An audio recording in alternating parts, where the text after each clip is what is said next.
Hello and welcome to another budget and leggit video. Now today I'm very excited. I put a picture on Facebook a few weeks ago of a bit of a back of a car and to see if anyone could guess it. Now no one guessed it and I have the car behind me. Now I've told the people, well I told them what it was on Facebook, but no one seemed to got it. I've got to do a few bits to it. It's one of them cars, I love them, I love the old. There's three particular cars. Well, I'll show you first. As we can see, we have a Citroen CX, which is just, well, it's gorgeous. 1979, 2 litre. And you just don't get cars like this anymore. The old Citroens are lovely. I mean, you've got the DS, you've got the SM, which is just out there in so many ways. I'd love an SM. I've worked on them, and a lot of people are scared of working on old Citroens because of the suspension and everything, and the SM has a Maserati engine, but they're just not as bad as people think. They just really aren't as scary or as anything as people think. There's a few things you need to know. Like when you lift up an old Citroen, before you jack it up, you have to make sure you've got the suspension raised fully. And as you can see, I have the suspension raised fully. That's an important thing you have to do. And be very careful you do that on these old Citroens. Or even the modern Citroens that lift up, any Citroen that has this suspension. And people get scared of it, because even the brakes aren't like normal brakes. These are like lorry brakes, proper air brakes. And the steering again is controlled by it all. It's lovely. Anyway, if you haven't driven one, believe me, you want to drive one of these old Citroens because they are gorgeous. And even inside, I mean, Citroen just do it, they did it completely different back then. We have a single spoke steering wheel, which should always self-center itself, no matter what. The car is now off, and as you can see, it's self-centering itself. If it doesn't, you know you've got a problem with it. But the likes of the indicators are here. You've got no stalks, you know, your horn, your wipers, everything is on big, proper buttons. It's just brilliant. I can't really, there's just nothing like them. You know, cars nowadays, unfortunately, they're just all the same boring crap. I prefer the older cars myself. We have an ashtray then, look. I mean, look, even the ashtray. I mean, look at even how they did the ashtray. You know, it's fantastic. Anyway, what we got to do today on this is brakes. We've got to do back brakes. I've got to do all the jobs on it, but I don't know if I'm going to get to them all today. But we're going to do the back pads and discs. Beautiful old Citroen. So, as you can see, we're at the wheel. Now, I don't really know why, but a lot of people are scared of these old Citroens. They think they're very complicated, they're scared of doing anything on them, but they're not. Really, they're not. You do need to know a couple of things, but they're not like out of this world type thing. There is, the one thing I will say about old cars is this is any car. If you're doing a job on it, and let's say on a modern car, for example, you do these back brakes half an hour, maybe an hour. Well, quadruple that time when you're working on a classic car, because you just don't know if something's going to break or something's not going to come off. The other thing I will say is don't use air tools. Now you can use an air tool to take off the wheel, but don't be using any air tools in engine bays or any bolts or anything, because it can just smash them. You can get a ratchet and maybe the bolt is damaged, but the ratchet will bring it out with the air gun or just snap it straight away. So you don't want to do that. We're doing brakes on this. Now, with these Citroens, it's not brake fluid, so, you know, there's a few things, but we'll go through it all. They're slightly different to bleed than a normal car, but again, they're not that major of a deal. What we need to do on this first, to obviously get the wheel off, because as you can see, we've got this cover on here, so you open the door. Now, you can see a little black fella here, it's a little black kind of a screw.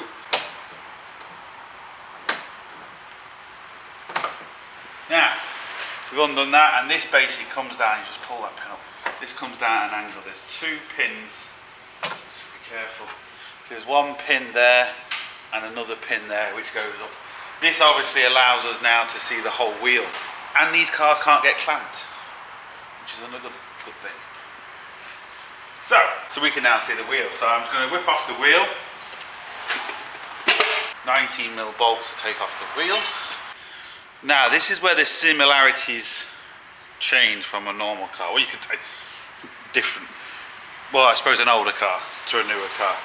We need to replace the disc and the pads. Now this caliper, as you can see, it's a twin pod caliper, so it means there's two calipers inside it. But we have to take the caliper off to take the disc off, like you do in most cars. But this one, once you undo these two bolts, you actually split the caliper in half, as well as taking it off from the car. Now you have to be careful, because once you do that, the fluid starts leaking out, which isn't a problem.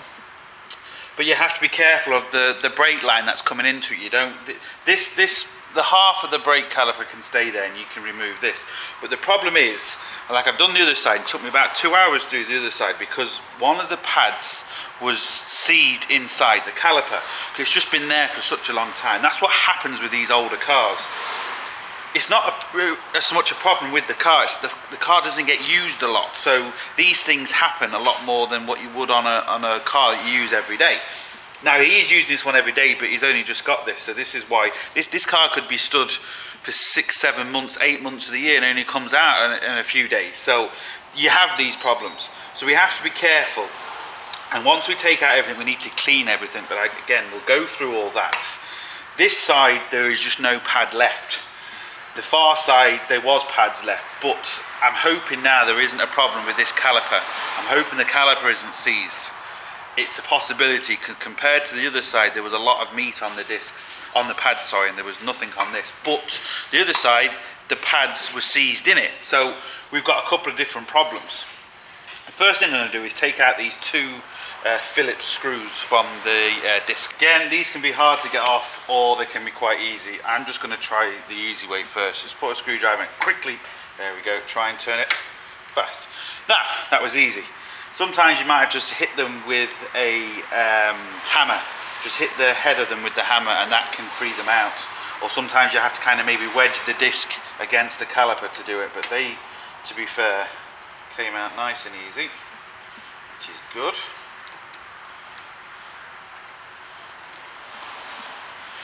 Now, the next thing we have to do is kind of scary. These two bolts here, they are very, very tight. They might not have been removed in years, and they're very important because not only do they hold the caliper onto the car, they also hold the caliper together. So we have to be careful. Well, actually, sorry, first I better take off this little plate here. Now, under here is how you would just change the pads if you were just changing the pads. Big long bolts, washers each end, we need them washers. And also inside here there's a clip, there's like an anti-rattle clip, and you need that as well. So be careful, make sure you get everything on, you don't round anything. It's not tight, but you just want to make sure you get everything on. You can loosen that. Once you loosen that, this plate will come off. A bit more.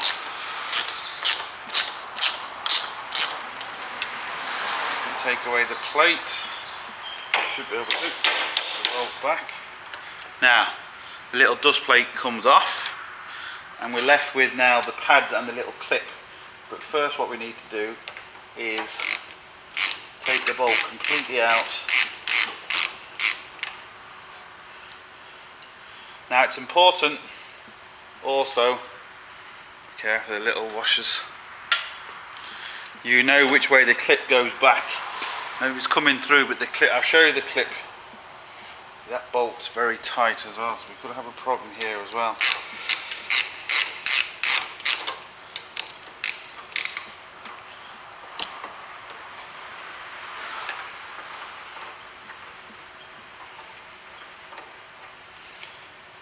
Try and get this pin out.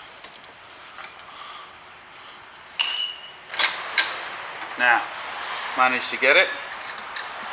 And be careful, because behind this we have a pin. Oh, so we have a clip. That's quite important. That stops the pads from rattling. Won't stop them from working, but stops it from rattling. And it has to go, if you can see where the spanner is, this little clip. So this end here has to clip over here because it then basically stops them from rattling. And as you can see, the little hump that's in them there, this basically sits on top like that, which keeps the clips down. You want to make sure this isn't on top because this will just spring off. So the bolt holds the clip down as well.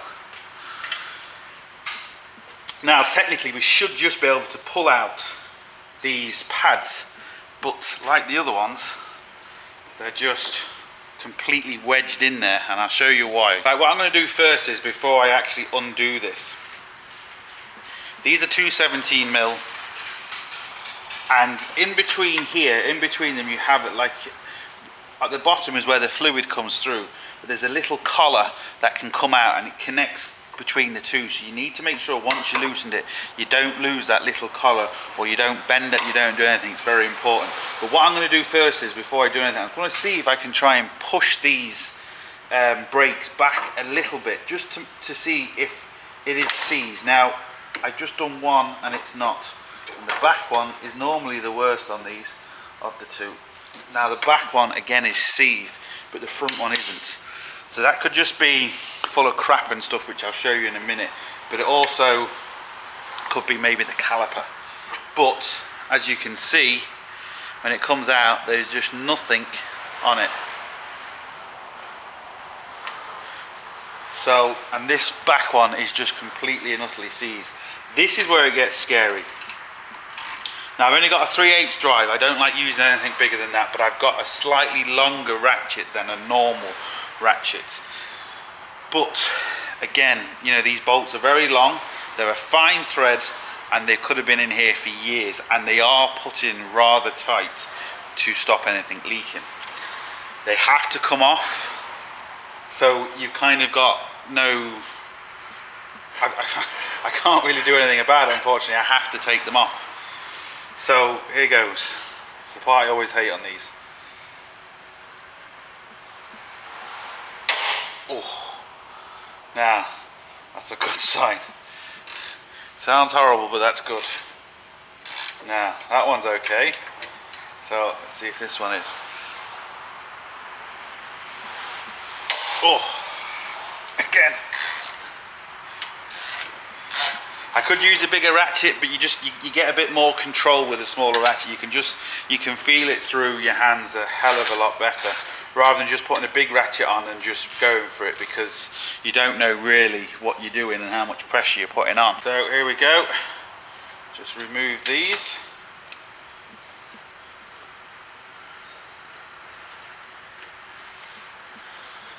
We are going to get leaking fluid, but don't worry about that just yet.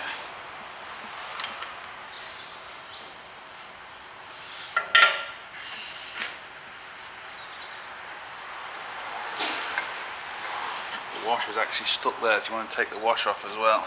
It's like a lock washer.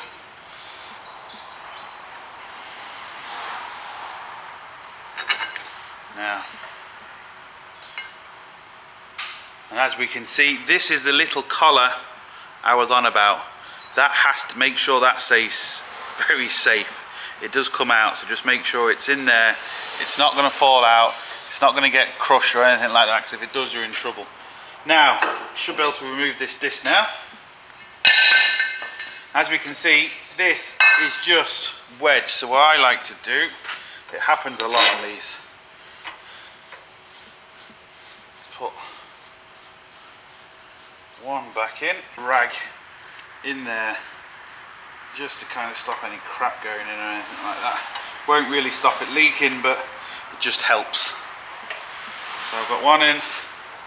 Top one in.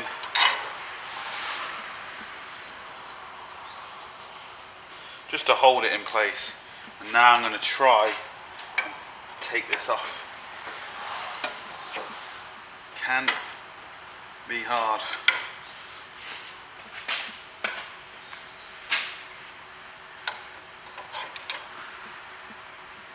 Yeah, just absolutely wedged.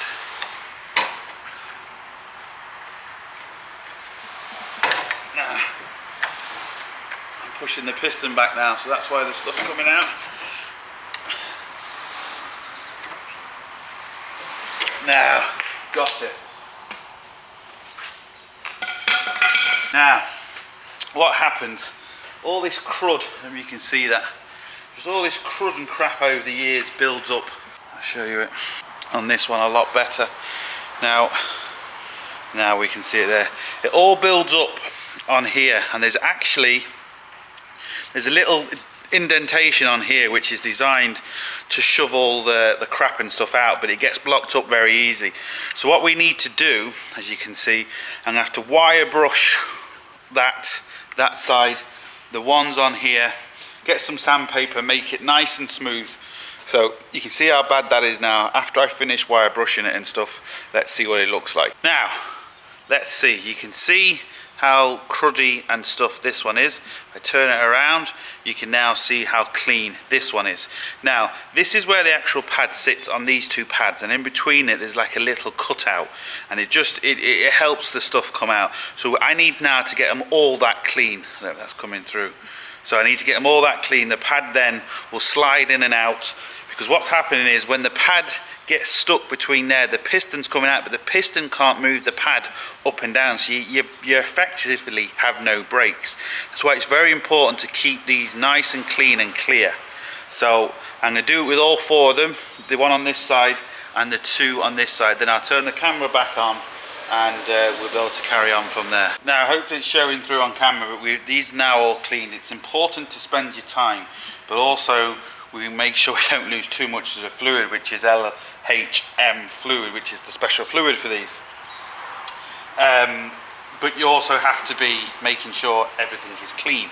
And what happens is, once you've got everything clean, this is the new pad, and as you can see, the new pad will slide in and out, because before it wouldn't do that, it was jammed, and it can come this way as well. So it means that when they press the brake, the pad can come in and out. It's not getting stuck. That is very important, because I had to wedge the big bar in to actually get this out, which is obviously no good. So what I'm going to do now is I'm going to basically put all this back together. Just show you this one too. As you can see, obviously in the car it doesn't slide up and down, it slides this way. So it basically goes up and down, which you need it to do. So what I'm going to do now is put this back together. I'm going to put copper grease where it's actually striking the pad. I can put it here as well. Just helps everything. Just like that. The new disc on then, make sure you get the holes lined up where they need to be for the screws to go in,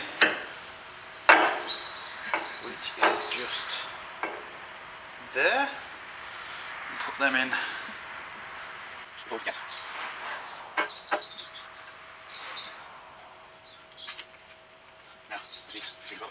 So that's now on. We can put the other half of the caliper in, but what you have to make sure, and it's vitally important, that the two ends where it connects are clean.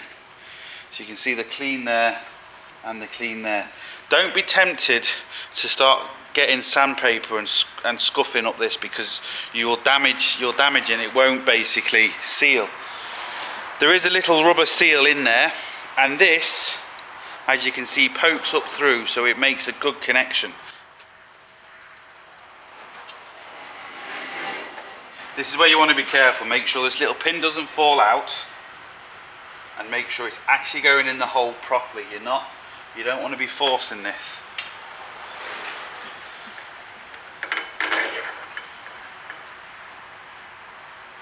Now, I've cleaned the threads. I'm not going to put any grease on them, because the problem is, some people do and I don't agree with it. Because what happens is, the threads it goes into, it's threaded into basically the actual back frame of the car. So if you put grease in it and you keep putting grease in it, well, eventually the grease is going to have nowhere to go, and you can actually snap a bolt because of that, because the grease is just going to compact and eventually it's got nowhere to go. Clean the threads, make sure the threads are nice and clean. You shouldn't have to put grease in them. But I'm sure we're going to get other people in their opinion, which is fair enough. But that's the reason why I do it. Forgot to put the washer on this. Let's put the washer on this. Even when you're doing a head gasket, if you leave the oil in the bottom, if you leave the oil in the head bolts and you tighten them down, you can crack the block because the oil can't go anywhere. Same with grease. If there's a lot of grease in the threads, you can end up doing a lot of damage. So now, another thing you want to make sure is, I just like to put my finger on here because there's a slight movement here. Just make sure it's nice and level, which it is, before I tighten it up. So where it splits in the middle, I just like to make sure it's nice and level. And now the scary bit again, because we need to tighten this tight, nice and evenly as well, but tight. That's one and two. There we go. We're not leaking anymore, which is good. Put the pads in now. Right, so I've got a lot of brake cleaner now, and I'm just going to make sure this is nice and clean. Do it on both sides. Let's give everything a wipe. Now, before I put it in, I'm just going to put copper grease on the inside of this. Just turn the disc to make sure I haven't got it on the disc, which I haven't. It's where it's supposed to be, which is good. Now I'm just going to, even though I've done it on the actual caliper, I'm just going to put a line of copper grease on the edge and all over the back.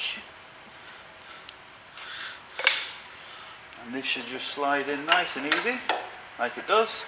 No problem at all. Same again with this one.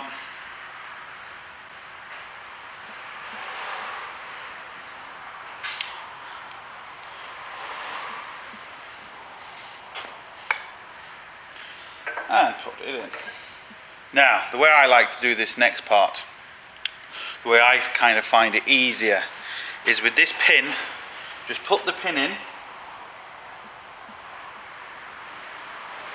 and put the edges of the clip, don't put them where they should be, put them inside the caliper. So I don't know if you can see that they've gone inside the caliper. They haven't come on this lip here yet. And the way I like to do it is then put the pin in,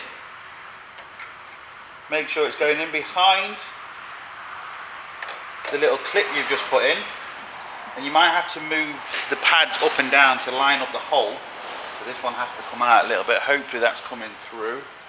So I'll put that in there, push the clip all the way down and put it in the hole. Now the clip, what I like to do, if you can maybe see that, if this is coming through, I like to then lift the clip up, you can see that clip, and then put it over. That's the way I find on these old Citroens is the easiest way to do it. Now that clip is in line, so you can see I've lifted up the clip. If you do that first, you have to push the clip down, the clip's under tension and it's harder to put the bolt in. So that's the way I find it. I've done it on loads of these, I've never had a problem. So pads are now in, and what we don't forget, we put the bolt or the washer and the little 8mm bolt on, just loosely first, don't tighten it all the way, just kind of put it on a few threads, a bit fiddly.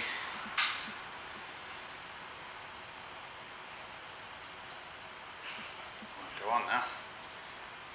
Now, so we're in, and then what I like to do is put this plate on, but make sure you put the washers on this side. So I put the plate on now, and now I can tighten that bolt. Now I'm just going to tighten this to an 8mm. Oh, if I get it the right way.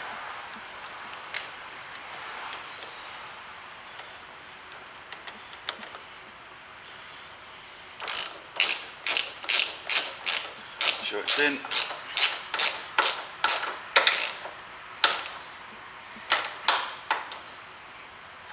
Now again, this is an important bolt because not only does it hold the plate on, also holds your pads in place. undo the bleed nipple, which is very, very tight on this, which is not good. Right, this bleed nipple has been rounded, unfortunately, so that complicates things a little bit. Just like that. Spray a bit of WD on it. Just leave it there for a few minutes and then come back to it and see what we can do. Now, I don't particularly like using vice grips, but I want to be careful I don't damage this, and I don't particularly want to be hitting sockets and stuff over it. Someone has damaged this before, which is a shame. Now, this is very, very important because obviously it's the bleed nipple, so I'm going to get my vice grips on it. Like I said, I really don't like using them, but we'll be okay. So you don't want to do it too tight, but you obviously need it tight. So I'm going to very gently see if this turns.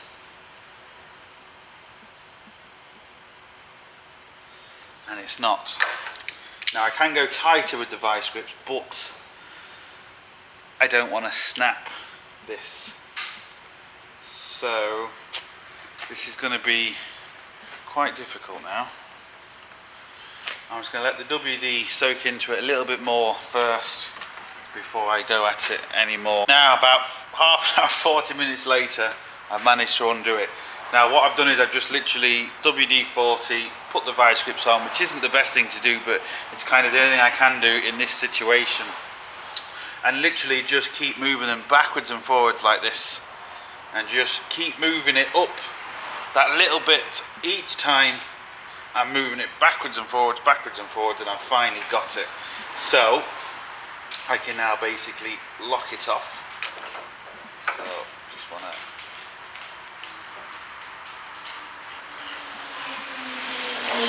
Now,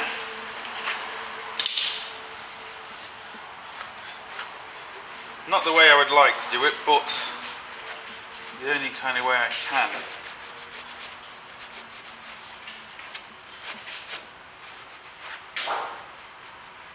Now,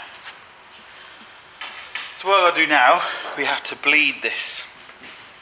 Now, technically, I should be alright because I've only split it here. I haven't put any new spheres or anything in like that, and technically by opening this, it should really have done it. There was a few little air bubbles, but the air bubbles are now gone. Now, like I said, I can bleed it this particular way because of what I've done. If you had to replace something else, you can't really do it this way, but I can do it this way in this case. So what we're going to do is, John is going to press the brakes, pedal down all the way, pedal down, but the engine is off. I'm going to release this bleed nipple. So careful, I don't like it. Now, as we can see, pure fluid coming out. I'm going to knock that off. That was pure fluid. I don't know if you saw how high it came out. I know I'm going to maybe get a few comments from Citroen people, you're not doing it right, but I can assure you it is. To bleed the system, you actually have to bleed it a different way if you replace it. But for what we've done, we can get away with doing it this way. We're going to double check everything, obviously, to make sure everything is fine. Like, once we get the wheels on, we'll double check that the suspension goes up and down and the steering's okay, and we'll do all that. We have to top the fluid up as well, but for the time being, press the brake again. Pressing it. Right, what I'm going to get him to do is get him to start it now. And I'm going to get him to pump the brake to make sure we've got no leaks in between where the caliper actually close together, and we're going to make sure we're not leaking here. So start her up. Choke. Right, pump the brake for me. Release. So as you can see, just move and press the brake. Press. Right. So he's now got pressure on the brake. I can't see any fluid leaking there, which is good, or any fluid leaking here. So we're okay. So we're going to put the wheels back on now, and then we'll test everything afterwards. Now what we're going to do is we're going to put it fully down to make sure it's working.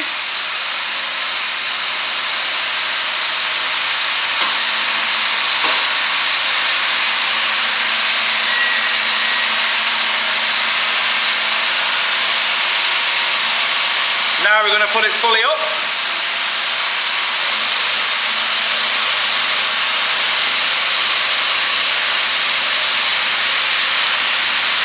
As we can see, we're all good. Once it's fully up, he's going to put it in the normal driving position then. This can take a couple of seconds just to kind of find its own level. Front's going down first, the back's going down now. And that's the normal driving position, so we know we're good as regards that. We have to top up the fluid, which we can do at this corner over there. And there we go. So look, hope it helps. Thumbs up and subscribe, and don't forget, get your hands dirty. See you for the next one.